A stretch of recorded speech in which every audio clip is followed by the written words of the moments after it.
Remember Infamous? Well, this right here was a PlayStation hit when it came out, and was made by the Sucker Punch Productions. Yup, I'm talking about the same guys who made Ghost of Tsushima. So, buckle up, cause we're about to zip through Infamous 1 and 2 and see if it really is the best superhero game. Now, in 2009, Infamous was released as a PS3 exclusive. To ramp up the hype for the first Infamous game, there was also this cool little flash game called Infamous: Precinct Assault. It was a simple 2D side-scroller, where you jump around from platform to platform, all in third person.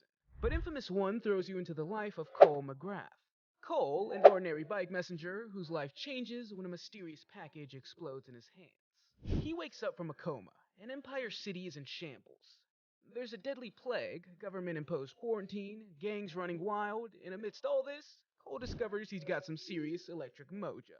This game's got that open-world, GTA-style freedom, but here's the kicker. You're not just some mobster.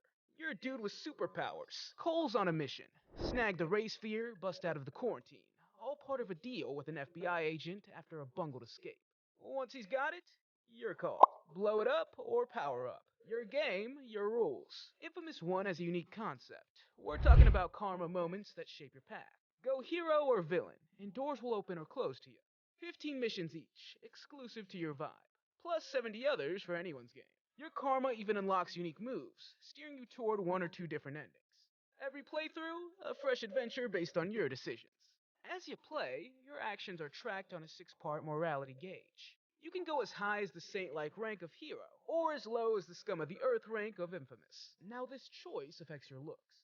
Good Cole has blue lightning, and a clean look to him, whereas bad Cole packs red lightning, a filthy coat, and a ghostly white face. But it has a bigger effect on Empire City. If you're good, people post posters of you, cheer your name in the streets, and clean up the dump the best they can.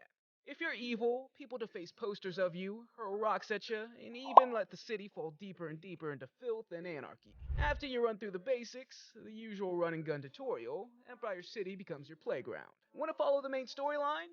Go for it.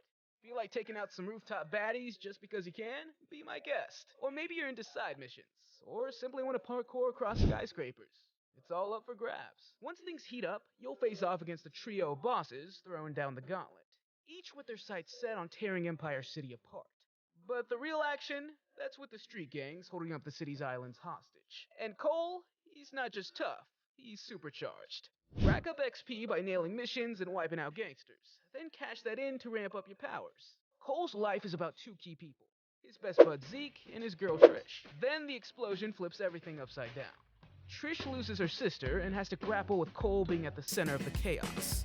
Zeke, he's gotta adjust to his pal being more superhero than a sidekick now. Sure, character drama is everywhere in games, but Infamous, it makes you feel it. These stories hit hard, especially with those slick graphic novel-style cutscenes that bring every moment to life. So Infamous 1's gripping finale, Cole confronts Kessler, the leader of the Suns, unraveling a stunning truth. Kessler is Cole from another universe. He orchestrated everything, including the race sphere chaos to prepare Cole for the Beast, a calamity that devastated Kessler's world. With Kessler's demise, our Cole, now hardened and resolute, braces for the future, declaring with unwavering determination, when the time comes, I will be ready. In Infamous 1, your choices shape the ending.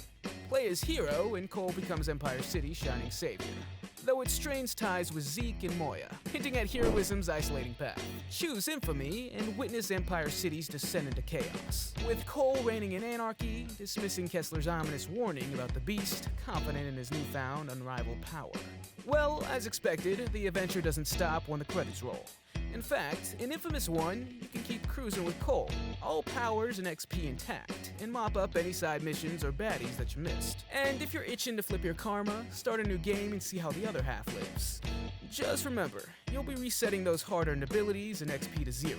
Plus, juggling different playstyles is a breeze with up to 10 save slots, including autosave. So keep the action going or mix it up. Infamous 1 stands tall as the crowning jewel of the series, boasting an impressive Metacritic score of 85 out of 100, and a stellar 9.2 out of 10 from IGN. But numbers only tell part of the story.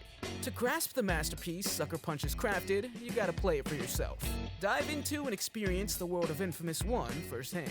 Later on, Infamous 2 was released on June 7, 2011, a direct hit sequel to the original, This time around, you're stepping into Cole's shoes in the sultry, jazz-filled streets of New Marias. And let me tell you, the game's got some fresh tricks up its sleeve. Fast forward a month after the Empire City incident, Cole's chilling with his pal Zeke and NSA agent Lucy Kuo. They tell him that Dr. Sebastian Wolf, the brains behind the Ray Sphere, has cooked up an even beefier version. It's so powerful that it might just take down the Beast. But hold up. Before Cole can get his hands on this new gear, the Beast shows up and wreaks havoc in Empire City. Cole goes full throttle, but it's a no-go. The Beast wipes the floor with him, draining his powers, and leaving the city in ruins. Our gang's gotta bail, and New Marias is calling. It's time to power up, take names, and get ready for round 2 with the Beast. Infamous 2 doubles down on what made the first game a blast. Total freedom in those clutch decision-making moments. Want to see all the cool twists and turns? You're looking at 2 full playthroughs because every choice flips the script in a wild new way. Some decisions you'll make in a heartbeat. Others, you'll stew over them. But hey, that's the beauty of it. Your calls shape the journey, pumping the game with tons of replay value and leading you to 2 wildly different endings that'll blow your mind. Now, let's talk about leveling up in New Marias. This city's bursting with stuff to do. It's a place that'll keep you hooked for a solid 20 hours each run. We're not just talking main quests and side gigs. There's a treasure trove of blast shards scattered everywhere, just waiting to jack up Cole's power meter. So get ready to dive in and juice up. Infamous 2 is all about that sweet, sweet power climb. Infamous 2 provides a creative platform thanks to the user-generated content, or UGC. It's like the gift that keeps on giving. Got a PlayStation Network connection? You can whip up your own missions, throw them into the mix, and watch your creations stand shoulder to shoulder with the game's missions. Dive into a UGC mission, score some XP, and rate it to help the cream of the crop rise to the top. Sure, the preloaded stuff from Sucker Punch didn't exactly knock my socks off, but this feature, it's a game changer with a world of possibilities. Coming back to the main story, things get wild in New Marias when Cole runs into John White, whom he thought was dead. Twist is, John's now the Beast, and he's got a vision that humanity is on the brink thanks to a plague from the Empire City blast. Conduits, someone who passes superhuman abilities like Cole, are immune. The Beast, aka John, is on a mission to save the world by flipping the conduit switch on those hit by the plague. So Cole's got this ray field inhibitor, the RFI, ready to roll. But it's a double-edged sword. Fire it up, and while the plague gets stuffed out, every conduit on the planet bites the dust. Kuo freaks out, ditches humanity, and joins Team Beast, thinking it's the only shot. Nyx, on the other hand, sticks with the humans. She'd rather be one of a kind than just another face in a crowd of conduits. Cole's caught in the middle, with the fate of the world in his electrified hands. In the finale of Infamous 2, Cole prioritizes humanity over power. Together with Nyx, they activate the RFI, sacrificing himself and all the conduits to halt the Beast and saving mankind from a devastating plague. Together with Nyx, they activate the RFI, sacrificing themselves and all conduits to halt the Beast and save mankind from a devastating plague. Cole's heroic deed immortalizes him as New Marias' patron saint. As Zeke sends his coffin adrift, a lightning bolt etches a mysterious question mark in the sky. If we flip the script to the dark side, Cole joins forces with the Beast, turning against Nyx, Zeke, and all of New Marias. After a ruthless showdown, Cole emerges victorious, destroying the RFI and stepping into the Beast's shoes, ready to reshape the world for conduits. It's a grim new dawn as Cole ushers in an era where conduits reign supreme.